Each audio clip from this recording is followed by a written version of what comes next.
Hi guys, welcome back. So today we're going to be working on this area. We're going to take a break from planting pretty things and work in that beautiful Tropicana cottage.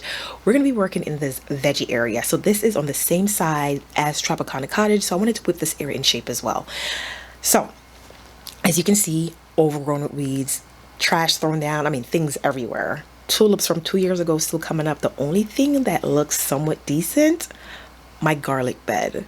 It is flourishing. It looks beautiful. Everything else, weeds, weeds, weeds. But that is okay. We're going to whip this area into shape, and then we're also going to work on the chicken coop in the next phase. Not phase 2, phase 3. So, first thing first, my husband is currently just putting in 2 posts to create the walkway. I want the walkway to be directly straight ahead towards the cold frame door. So that's what he's doing. The walkway is about, I want to say 30 to 32 inches. I think like 36 inches, maybe like your standard entry point, like a door, I guess, width. I don't know.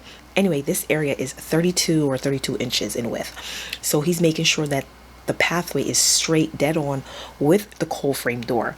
Then we're going to use the pathway as a guide to realign and readjust every single bed in this area. By the way, each bed, we have 6 3x6 beds in this area. Plenty of space to plant a lot of things. It's not a huge garden space, but it's not like tiny. It's just enough.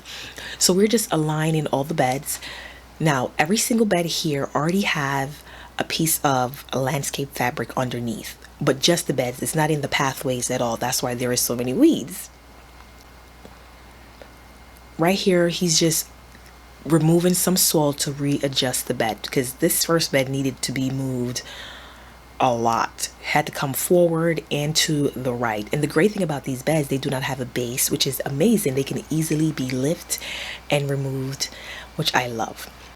It is a lot of measuring and making sure everything is equally apart. I think between each bed we did 28 inches.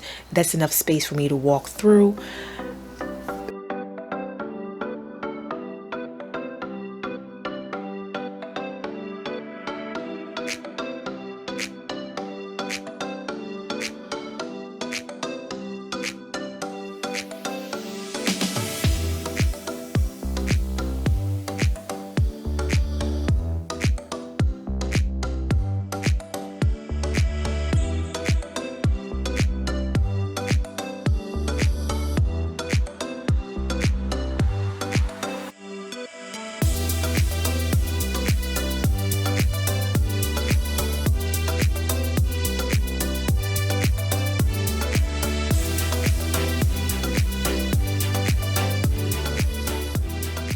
And now we're just digging holes for all the posts.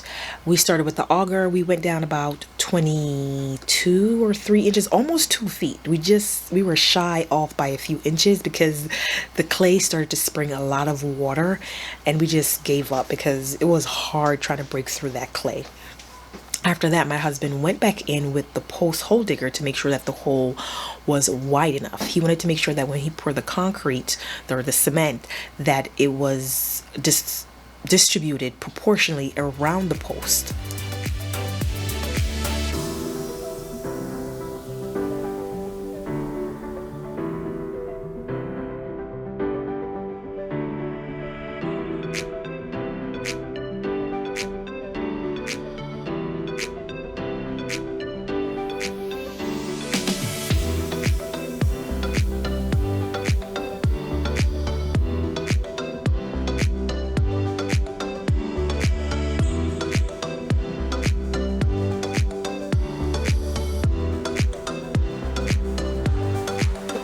So for each of my posts, I decided to use landscape timber. It is only $5.48 compared to 4x4 posts, which are $17, I think, $17.78, and that's only for the 8-foot. Okay, the 10-footer is a lot. I think $18.79. I could be off by the cents, but it's over $18 now, which is ridiculous. So I decided to use those instead to cut costs, and honestly, they do a pretty good job. So here we're just filling the hole about a quarter way, and then we're going to pour in the cement into the hole, mix it up a little bit, and add more water or cement as needed. So we cut out the step of mixing it in a bucket or mixing it in something, then pour it into the hole. No, we did not have that kind of time, nor did we want to clean up anything. So we just made a few shortcuts and did it this way, as you can see. Now, there are plenty of ways to catch a fish.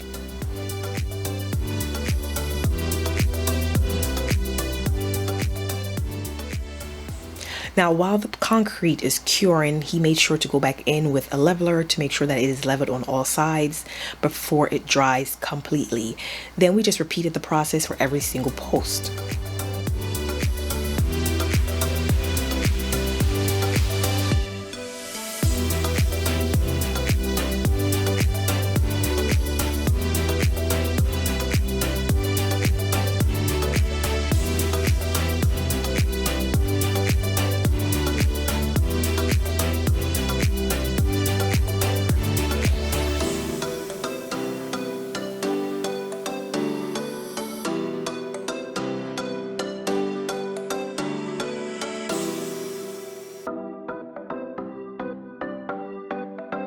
So in the front, we decided to go with the 4x4x10 lumber instead, because this is where the gate is going to be. This is where a lot of swinging back and forth, opening back and forth is going to be. He wanted more stability, so we decided to use those for the gate or the door. And this is where we are. The next day, we made sure to leave it so everything can cure. All the posts are straight. Everything is aligned. The entry point is directly towards the door of the cold frame, which is what I wanted. Now we're gonna have to go in and readjust these beds once we put down the landscape fabric, but for so far so good. I love everything about it. Now, will I keep it that height? I haven't quite decided yet. So this is like day 4 or 5. Hubby is just going in to cut down all the weeds as low as possible, and then we also went in and removed some clumps of dirt and clay just to make sure that it's somewhat leveled before we put down the landscape fabric. Now, it wasn't perfect, but you know. So this landscape fabric, guys, cost me about $99. It cost me about $99 for this one roll, and it says it's heavy duty professional grade, so we shall see. Thankfully, I only needed one roll for this area. So what hubby did is he went in first, measured the walkway from the entry point all the way to the entry of the cold frame with a few extra inches, and then on both sides he added about 4 inches on both sides. So the walkway is 30 inches, but he cut it about 38 inches, so 4 inches on each side, so we can put the extra 4 inches underneath the bed. So since we adjusted the beds, there was some area that came off of the landscape fabric, so we're going to just overlap the fabric and put the extra 4 inch on there so weeds do not find their way through the gravel on the walkway. The weeds that you see inside of the beds did not come up from the bottom. It came up from breeze blowing seeds, birds dropping seed, or whatever. So hopefully I can stay on top of it now that I'm going to have a cute little fancy garden space. So here we're just putting all the extra inches underneath the garden beds, and then I went in and stapled everything down with landscape fabric.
we had to splice, we had to cut through the fabric to make sure that they go around the posts. What we're going to do, we're going to come back in with extra fabric and put it underneath this current fabric, so we can cover up that cut and then staple everything down together so weeds do not come through those little areas that are exposed.